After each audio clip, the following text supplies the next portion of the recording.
السلام علیکم ورحمۃ اللہ وبرکاتہ۔ امید ہے کہ سبھی ساتھی خیر و عافیت کے ساتھ میں ہوں گے، اور دعا ہے کہ اللہ تبارک و تعالی سبھی کو خیر و عافیت کے ساتھ میں رکھے۔ آج کے سبق کے اندر ہم پڑھیں گے سورہ بقرہ پارہ نمبر 2 اور آیت نمبر 219۔ تو چلیے سبق کو شروع کرتے ہیں۔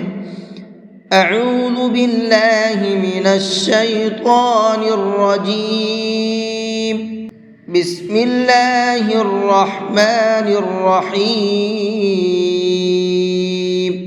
یسألونک عن الخمر والمیسر، عن الخمر، خا کو منہ بھر کے پڑھیں گے اور را کو باریک کر کے پڑھیں گے، خمری۔ قل فیہما اثم کبیر ومنافع للناس۔ قل، قاف کو منہ بھر کے پڑھیں گے، فیہما، یہاں پر یہ چھوٹا مد ہے تو اس چھوٹے مد کو 1 سے 3 الف کے برابر کھینچ کر کے پڑھیں گے۔ اثم، میم کے اوپر تنوین ہے تو اس تنوین کے اندر اخفا کر کے پڑھیں گے، یعنی کہ ناک میں تھوڑا سا آواز کو چھپا کر کے پڑھیں گے، کیونکہ میم کے اوپر تنوین ہے اور تنوین کے بعد میں کاف ہے، اور کاف اخفا کے حرفوں میں سے ہے۔ تنوین کے بعد میں اخفا کے حرفوں میں سے کوئی بھی حرف آتا ہے تو وہاں تنوین کے اندر اخفا کرتے ہیں، ناک میں آواز کو چھپا کر کے پڑھتے ہیں۔ اثم، اس طرح سے۔ کبیر، یہاں پر غنہ کریں گے، اس لیے کہ را کے اوپر تنوین ہے اور تنوین کے بعد میں واو ہے۔ تنوین کے بعد میں کہیں پر بھی واو آتا ہے تو وہاں پر غنہ کرتے ہیں۔ کبیر ومنافع، تھوڑا سا نون کو کھینچیں گے، ومنافع، ٹھیک ہے۔ للناس، نون کے اوپر تشدید ہے تو یہاں پر غنہ کریں گے، اور ناک میں آواز کو چھپا کر کے پڑھنے کو غنہ کہا جاتا ہے۔ یہ جو میں ناک میں آواز چھپا رہا ہوں اس طرح سے کر کے پڑھیں گے۔ وَإِثْمُهُمَا أَكْبَرُ مِن نَفْعِهِمَا، وَإِثْمُهُمَا، یہاں پر بھی چھوٹا مد ہے تو اس کو بھی 1 سے 3 الف کے برابر کھینچ کر کے پڑھیں گے۔ اکبر، را کو منہ بھر کے پڑھیں گے، من، یہاں پر بھی غنہ کریں گے۔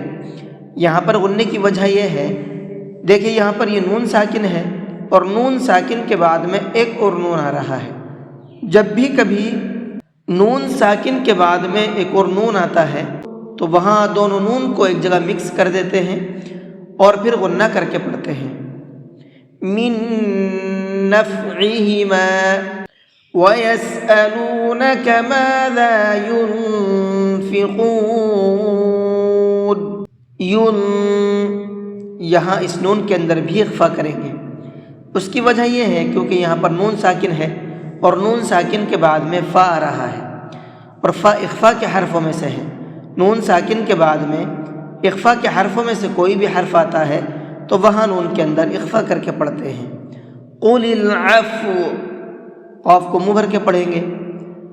كَذَلِكَ يُبَيِّنُ اللَّهُ لَكُمُ الْآيَاتِ لَعَلَّكُمْ تَتَفَكَّرُونَ۔ يُبَيِّنُ اللَّهُ، اور اللہ کے لام کو منہ بھر کے پڑھیں گے، اس لیے کہ اللہ کے لام سے پہلے پیش ہے، اور اللہ کے لام سے پہلے پیش ہوتا ہے تو اس اللہ کے لام کو منہ بھر کے پڑھتے ہیں۔